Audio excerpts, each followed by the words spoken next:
Welcome back to Legion 101. After we learned how to gain mythium last time, I will now show you how to spend it again. There are two ways to spend mythium: upgrading your king or sending mercenaries to your opponent's lane. Each of them will upgrade your income and help you to get a good economy. This will be the main topic of next week's video, so go check that out as well. Let's start with sending, since you will need this in any game to go home with a win. Above your roll bar you can see the Mercenaries menu by clicking on the red button. Mercenaries are creatures that will attack your opponent together with the next wave. You can see who you are sending by pressing tab and space. On top, there are markers on your lane that will help you with that. Mercenaries can be divided in two groups: income mercenaries and non-income mercenaries. Shop break to refresh your income knowledge again. Income is a regular payment you will get at the start of every building phase. The amount of income you get is displayed in the info box. If you send with the battle phase, your income will already be increased for the following night. Income mercenaries, such as Snail, Dragon Turtle, Dino or Drake, and many more, will grant you 6 income per 20 mythium.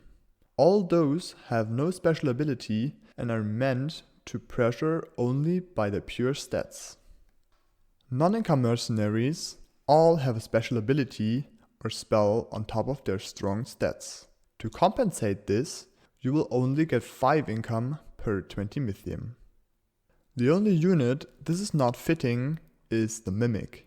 This gives around 5.6 income per 20 mythium and can more or less be considered as an income unit because of its ability.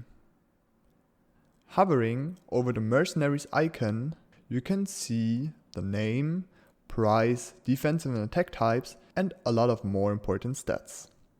Another way to learn more about those mercenaries is by the codex. Meanwhile, you should know how to open it. Just select the Mercenaries category and there you go. One thing you won't learn there though is where the mercenaries gonna be in the wave. They will be positioning themselves at one of the 3 following positions. At first, in front of the wave. That's the place where tanks will be. Second, in the wave. This is mainly for auras and more damage mercenaries. And the third one behind the wave, mainly for buffs or DPS units. It is not hard to find out which of them is ranged and will stand in the backline. Just look at their ranges in the codex. So I will only tell you which ones will walk within the wave. On patch 6.03 and probably a little bit after as well, there are Brute, Safety Mole, Pack Leader, Mimic and Ogre walking in the wave. The missing melee mercenaries like Snail, Dino, Kraken and all the others will all be tanks in front of your wave. I will show you a picture of the mercenary icons and their positioning in the background. Since it would take too long and too much time to talk about all of them and give examples how to use them the best, here are some important rules. On ranged waves, you want to mainly send tanks to protect the wave as long as possible and let it deal as much damage as possible. If you intend to league your opponent, non-income mercenaries are often the best choice.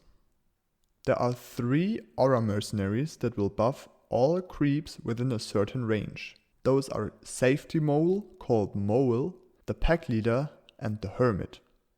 Always have a look at the enemy's defensive types to fit the right DPS mercenaries to your send. And last but definitely not least, try to send in the daytime to receive more income. If you're interested in another video where I explain when to send which mercenary, please let me know. As I already mentioned, there is another way to spend your mythium: the king upgrades. There are 3 options to increase your king's power: auto attack damage, spell damage, and healing. All those attributes can be upgraded 10 times for 20 mythium. Each of them will grant 6 income per 20 mythium, but they're only available in the building phase. This means you will receive the full income but can't get it right away as you can with sending mercenaries in daytime. Again, some advices for the use of king upgrades. Only upgrade your king if you need to, or you don't want to feed your opponent on a wave where you can't break him.